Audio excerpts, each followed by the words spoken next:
នាព្រឹកថ្ងៃទី28ខែកក្កដាឆ្នាំ2026ក្រុមប្រឹក្សាស្រុករុក្ខគិរីបានរៀបចំវេទិកាផ្សព្វផ្សាយនិងពិគ្រោះយោបល់របស់ក្រុមប្រឹក្សាស្រុកក្រោមប្រធានបទ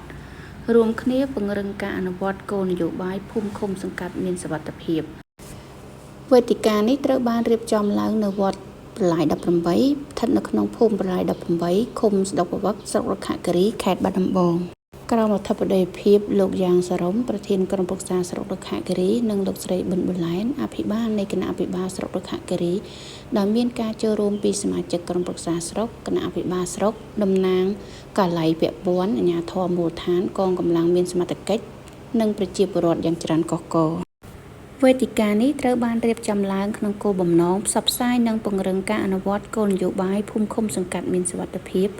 ព្រមទាំងលើកកម្ពស់ការចូលរួមរបស់ប្រជាពលរដ្ឋក្នុងការថែរក្សាសន្តិសុខសណ្ដាប់ធ្នាប់សាធារណៈសុវត្ថិភាពសង្គមនិងការអភិវឌ្ឍមូលដ្ឋានឲ្យកាន់តែមានភាពប្រសើរឡើងក្នុងឱកាសនោះរដ្ឋបាលស្រុករុក្ខគិរីក៏បានធ្វើបទបង្ហាញអំពីលទ្ធផលនៃការអនុវត្តការងារក្នុងរយៈពេលកន្លងមកដោយផ្ដោតលើសមិទ្ធផលសំខាន់ៗក្នុងវិស័យហេដ្ឋារចនាសម្ព័ន្ធការផ្ដល់សេវារដ្ឋបាលនិងសេវាសាធារណៈការងារអប់រំសុខាភិបាលកសិកម្មបរិស្ថាននិងការរក្សាសន្តិសុខសណ្ដាប់ធ្នាប់សាធារណៈដែលជាលទ្ធផលនៃកិច្ចសហការយ៉ាងជិតស្និទ្ធរវាងរដ្ឋបាលស្រុករដ្ឋបាលឃុំស្ថាប័នពាក់ព័ន្ធនិងប្រជាពលរដ្ឋ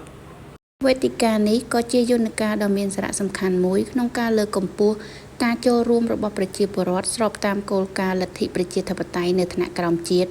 ដោយបានផ្ដល់ឱកាសឲ្យប្រជាពលរដ្ឋលើកឡើងនូវមតិយោបល់ក្តីកង្វល់សំណួរសំណូមពរនិងបញ្ហាប្រឈមនានាដែលកើតមាននៅក្នុងមូលដ្ឋាន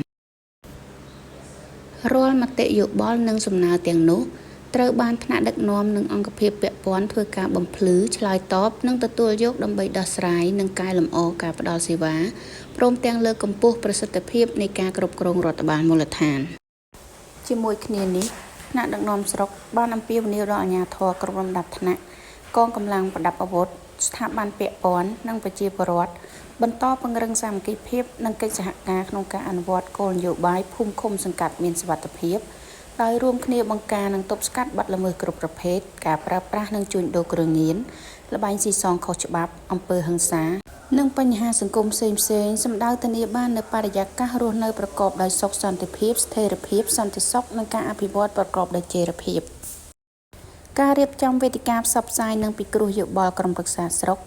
បានឆ្លុះបញ្ចាំងពីការបដិញ្ញាចិត្តរបស់រដ្ឋបាលស្រុកក្នុងការអនុវត្តគោលនយោបាយអភិបាលកិច្ចល្អតម្លាភាពគណនេយ្យភាពនិងការចូលរួមរបស់ប្រជាពលរដ្ឋព្រមទាំងពង្រឹងភាពជាដៃគូរវាងរដ្ឋបាលនិងប្រជាពលរដ្ឋដើម្បីរួមចំណែកអភិវឌ្ឍស្រុករុក្ខគិរីឲ្យកាន់តែមានសន្តិសុខសណ្ដាប់ធ្នាប់វិបុលភាពនិងការរីកចម្រើនប្រកបដោយចីរភាព